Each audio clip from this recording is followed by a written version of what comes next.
Hey, everybody, welcome to this episode of Think Business. I'm really excited for this episode. We're talking to Ryan Lee, ryanlee.com. He helps experts and entrepreneurs and coaches create recurring continuity income.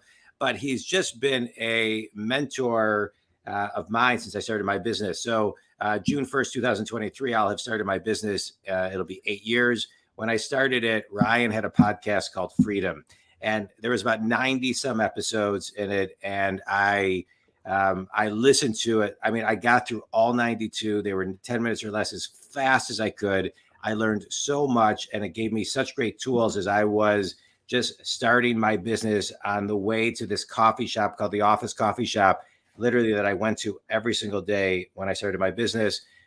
We had one, maybe two 15-minute sessions. I then copied that and turned my coaching into 15-minute or 30-minute sessions. So it's been great following your career. I know you got ryanlee.com. You're also part of a lot of other businesses, which we may or may not get into this episode. But thanks for taking time to reach out. And now you've kind of, I'm going to say Ryan Lee, 5.0'd yourself. And so, and so talk about, let's maybe start off and just kind of talking about how to kind of, keep on reinventing yourself while still kind of keeping the same through line and getting into alignment with where you are in present day.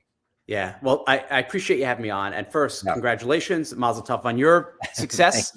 Thank you. I love hearing stories like that. People have been inspired by something I've done. And sometimes it could be something I taught like 25 years ago. So it's really cool. So yeah, I've definitely reinvented myself quite a few times. I'm like the Madonna of marketing without the nudity. So, I think the key is, because as entrepreneurs, we get a lot of people want to be entrepreneurs, but they never actually get started. They never take action because I think they're scared. I think some of them are scared because they're scared of being put in a box. They're like, well, if I start talking about, really something specific like house flipping, then I'm going to be the house flipping person forever. I'm going to be the house flipping guy, the house flipping girl for the rest of my career. And what if I don't want to do that in 20 years? And I say to you a few things. Number one, and I say this with all kindness and love and empathy, no one cares about you. Like everyone is so busy about their own thing in their own world. And as much as people love Jon, besides maybe, your parents, but most people aren't waking up saying, oh my God, what's Jon doing today? Wait, 2 years ago, he was talking about this. He was talking about building this kind of site. Now he's saying this, forget it. Like that's just not how people think and operate. They have very short-term memories. I mean, I have products and programs. People say, Ryan, this thing changed my life. I don't even remember creating it. I don't. I've created so many products and programs. Right. And if I don't remember, most people don't. So don't feel like you're going to be stuck in this one box. So I come with the thing of, I'm always going to be me. I'm going to have my same personality, but I'm going to evolve over the years. When I first started online in the late 90s, I was in my late 20s. I wasn't yet married and no kids. Today, I'm 50. I have 4 teenagers. One's already in college. I've been married 23 years, and I'm different now than I was then. And people have taken the journey with me, and knowing that it's okay to shift and to pivot and give yourself permission to try things, because we don't know what we don't know. Even all the years I've had experience, and I've had a lot of wins, I've had a hell of a lot of losses too. No one ever talks about that stuff, right? Yeah. Everyone has losses. But even with all the wins I've had, I kind of have a really good idea what I think is going to work. I definitely know what's not going to work, but I still can't predict with 100% certainty because we don't know. The only thing that matters is when someone comes and takes out the credit card. So you try things, you put it out there, you try a business, you try a name, you try a product.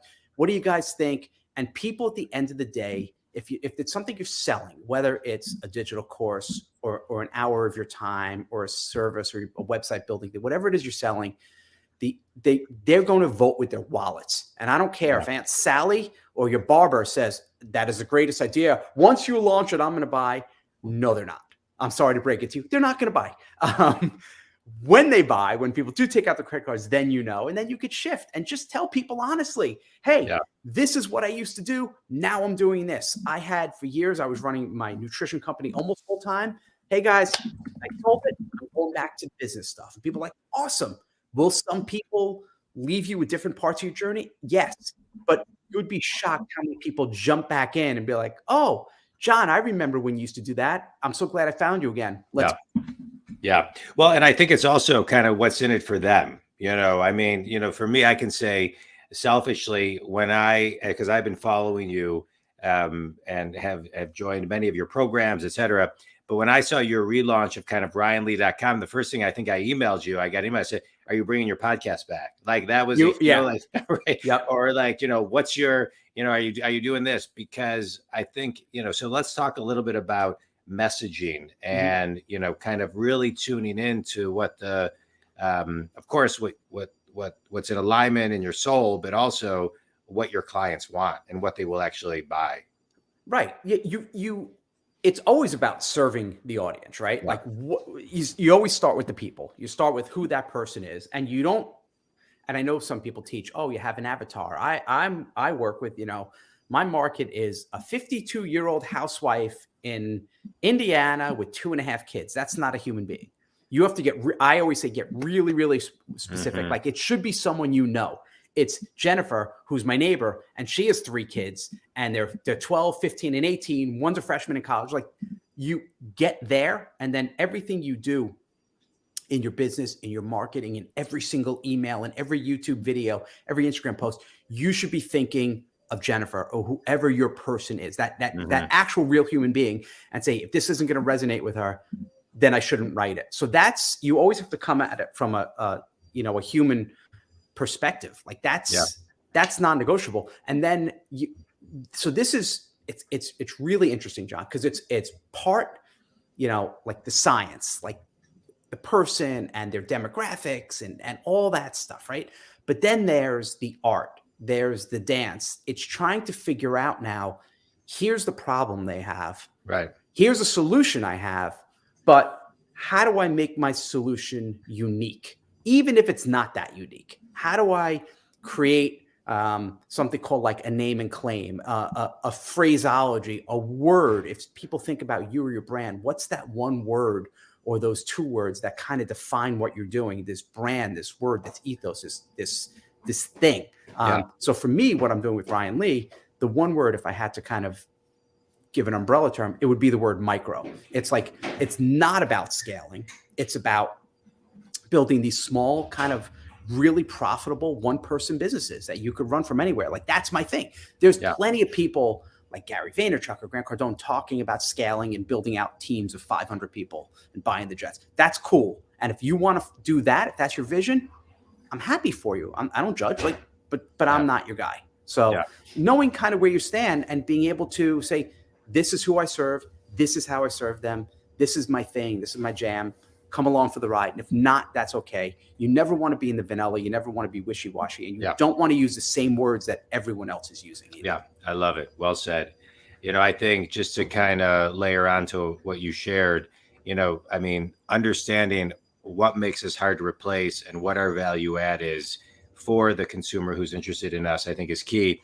But think community, I've talked about this a lot on the show, and those of you who know me know, I run a micro business, and the micro business is myself, and I have 8 virtual people all over the country and world that work for me.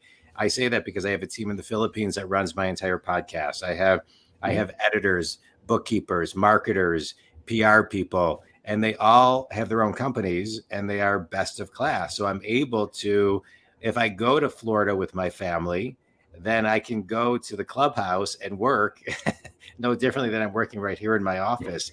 And so there is a luxury. So let's talk about that, Ryan, because I think I think one thing COVID did, and I think it's sticking with people, is it got people back to their own personal values, realizing a little bit more of what their self-worth is, and thinking about having the courage to start that business so they can have the I don't know if there's such a word, but the balance that they're craving.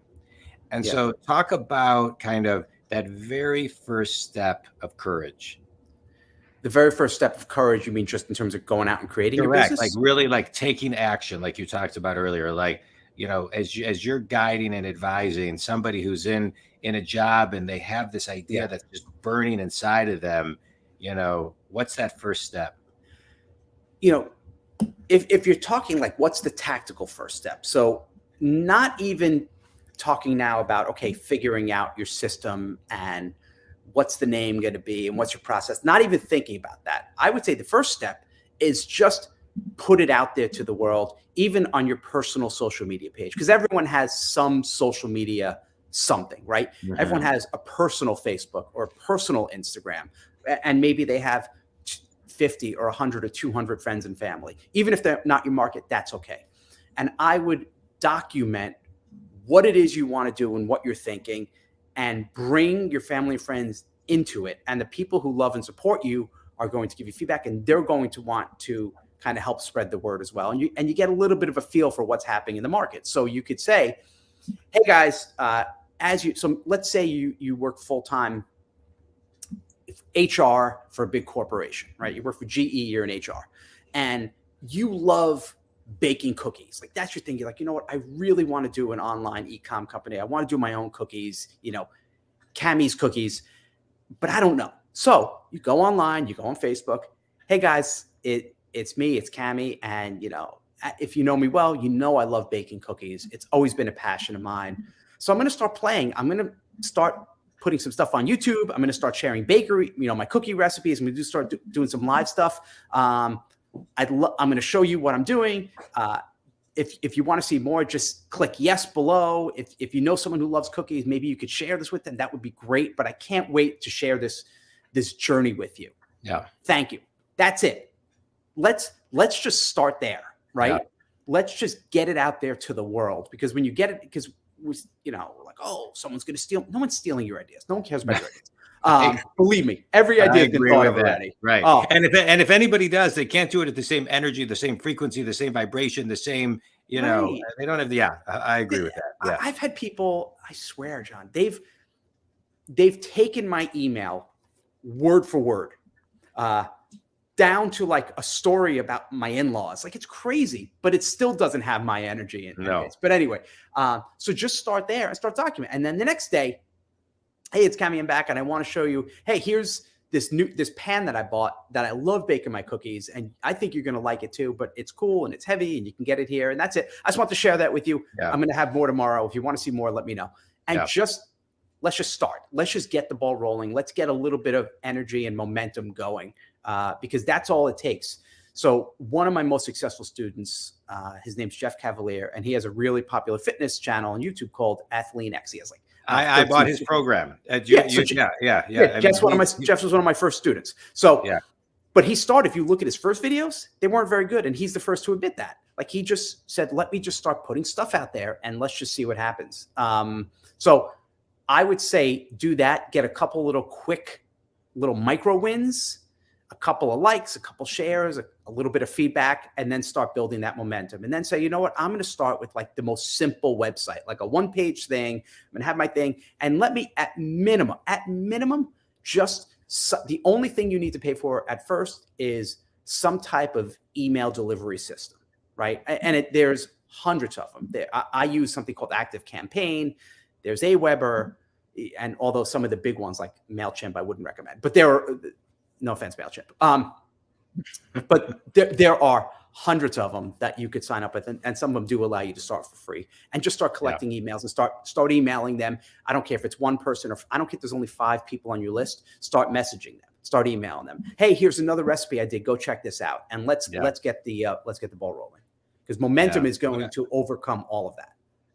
Yeah, what I love about what you're talking about is, I always find sometimes that the first step of courage is just being vulnerable, asking for help, getting feedback, and realizing that whatever that special thing, gift is, that it really is special to you. And I think it starts building that. The feedback starts kind of building the inner strength of the person.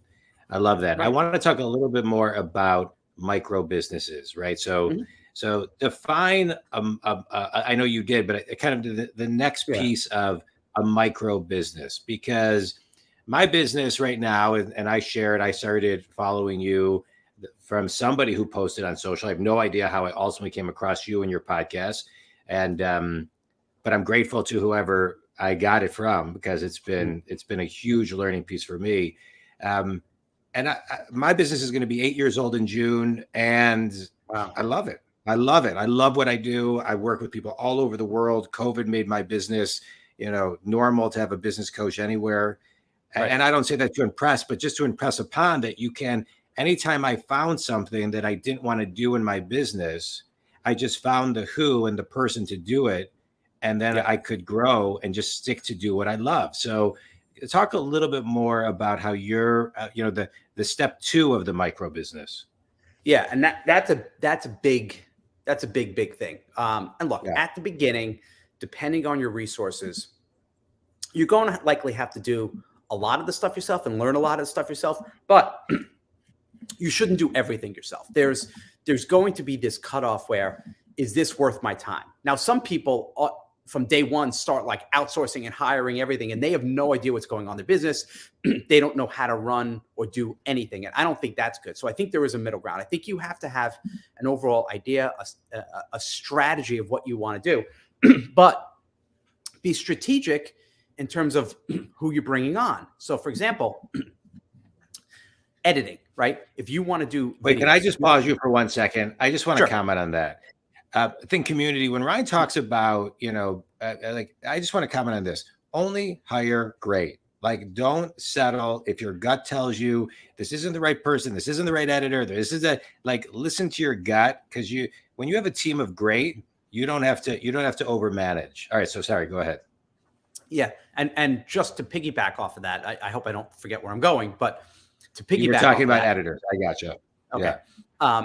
For me, when I bring on someone, yes, they have to know the skill, but you are going to find the best employees and the people who are going to be with you for the long run. I've had a bunch of people from the Philippines too that have been with me for like 10 years because I treat them like family, and I get them involved in the mission. Anyone could learn how to edit a video. Anyone could learn how to do a Facebook ad. You could learn that stuff. Those are hard skills you can learn, but you can't learn soul. You can't learn like kindness and empathy. You can kind of fake it a little bit, but they're not going to be the right people. So I like to work and have a team of people who are just really good human beings. So I get them excited about the mission. So the first thing I do, this new person I just brought on to do my Instagram videos, who's really good.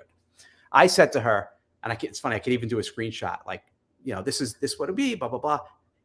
We are doing this because we're changing lives. That's it. That's the whole reason we're doing this. We are doing this because, and she's like, oh my God, I love it. I'm in.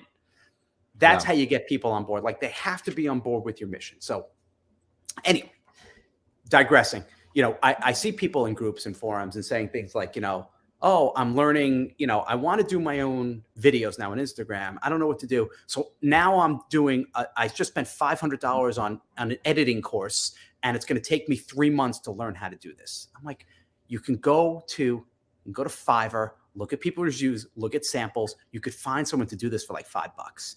Is it worth you spending 2 hours a day? I did a coaching call with a woman once who was, and she was been in my world for a long time. She was an Olympic athlete. And she said, oh, Ryan, I got my first podcast episode done. I said, great. She's like, but it took me a little while to edit. I said, you edited it yourself? Yeah, I did. Okay. How long did it take you?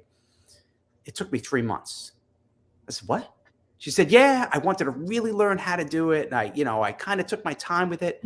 I said, but how many episodes? She said, 1 episode. I said, you just spent 3 months editing 1 episode when you could have been marketing? She's like, that's not good, huh? I'm like, no. So hire smart, hire the right people, hire people with a good heart, and treat them like gold, pay them quickly, test out their work. Don't hire someone for a big job until you start with them with a small job. So for example, if you have 20 videos to edit, don't give it to one person immediately. Maybe give one person one video, another person another, maybe hire 3 different people, give them each a video, right? Yeah. Let's see who does the best job. Let's see who's most responsive. Let's see who's fastest. And then you could pick the one person, and then maybe the one person stood out and say, hey, thank you so much. Here's 3 more, and let's see how they go. And then kind of slowly work them in. I think some people jump in too fast with hiring and also taking on full-time salary, because you don't need that at this point. There's a lot of people who don't want full-time jobs. They love doing project by project. And it's not about how much you make, it's how much you keep. And the more bloat you have to take that into account. If you have another salary you took on at $5,000 a month, okay. But if your product margins are 20%, how much do you have to make now to pay for that $5,000? It's not $5,000. You got to make like whatever that number is, $10,000 or $20,000 to pay for that $5,000. So can you make another $20,000 a month to compensate for that $5,000 in bloat? I love it.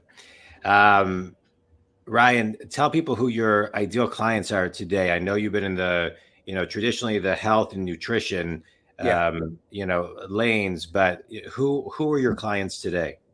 I mean, mine tend to be, it's funny. I have a group I started called Gen X entrepreneurs. They tend to be more Gen X. They tend to be people, probably late 30s, in their 40s and 50s, people who've been around for a while, people who want to build a business, and they don't care about scaling to, $1 million a month. They don't really have an interest in building a large team. They want a really good business. They want a lot of profit. I define a micro business as, kind of a one-person deal with a few outsource, a small outsource team, and getting up to about 2-3 million a year, maybe 4, because once you start getting beyond that, that's when you start needing more of a team. So I built a bunch of companies that hit 7 figures, but I built 2 that hit 7 figures a month in revenue. And those were much larger companies. We had a CFO, we had a COO, we had bookkeepers, we had, full-time support. We had a whole big team when you start getting to that kind of revenue. So just figure out what it is you want to do. And I'm definitely more kind of Gen X type entrepreneurs and good humans, like people who truly, yes, we want to make money. Absolutely nothing wrong with that. I'm a capitalist, but we want to do it the right way. We want to do it ethically, legally, and actually help people. Crazy idea, huh? Crazy to think about that. Right. It's good to be a conscious capitalist. Think Community, Ryan is talking about so many great things on how to build a micro business and do it with soul and having the courage.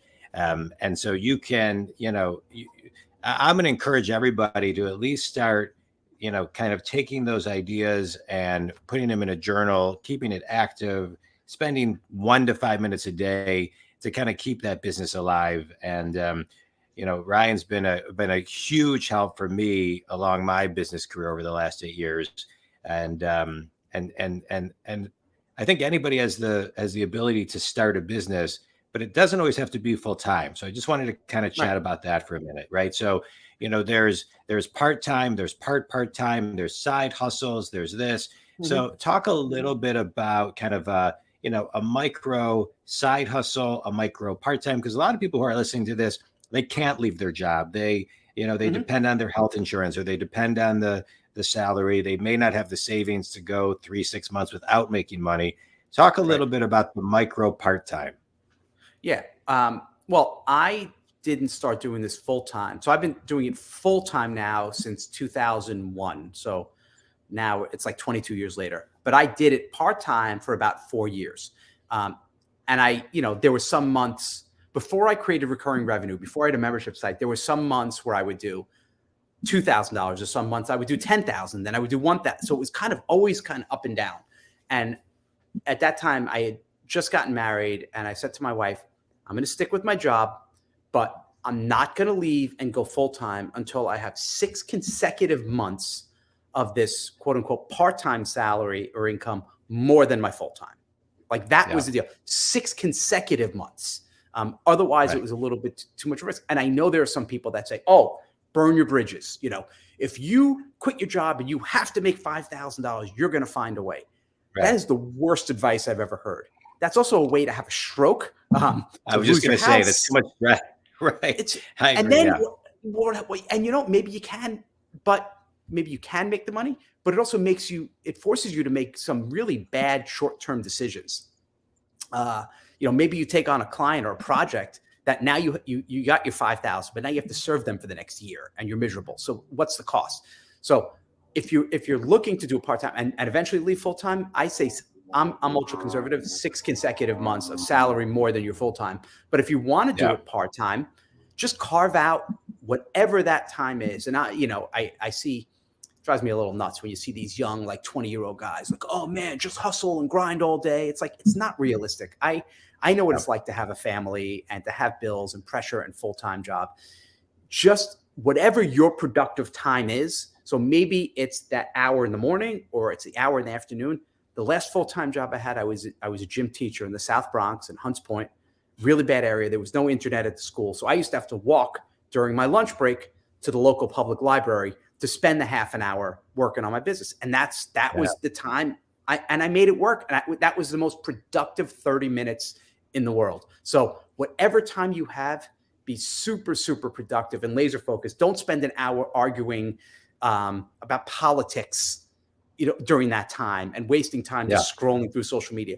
Do something that moves a lever. And if it's sending an email to your list or doing a marketing post or reaching out to someone who you could interview, maybe you can start doing a podcast, like whatever it is, but do that thing first and be absolutely productive. And kind of backing up a step, know what your goal is. Like if you love your full-time job and you like the security and the benefits, then stay there.